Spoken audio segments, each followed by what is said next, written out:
9. apríla prebehol zápis žiakov na našej škole. Opýtali sme sa budúcich prvákov niekoľko otázok. Hej, a tešíš sa do školy? Áno. A aká je tvoja najobľúbenejšia farba? Ružová. Naši budúci žiaci sa stretávajú v čakárni, aby sa pripravili.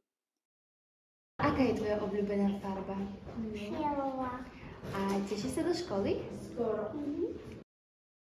Pani učiteľky si pripravili rôzne úlohy na ukážku. Hej, a tešíš sa do školy? Áno. A tešíš sa na nejaký predmet? Áno. Máš už kúpenú školskú tašku? Nie.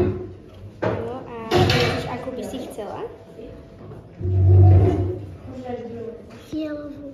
Áno, fialová je tvoja obľúbená farba? Super, ďakujem, ahoj. Na aké predmety sa žiaci tešia? A tešíš sa do školy? A na čo sa tak najviac tešíš? Matematika. To vie, dneska všetci deti veľmi majú radi matematiku, vidím. A čo všetko majú radi? Aké farby máš rada?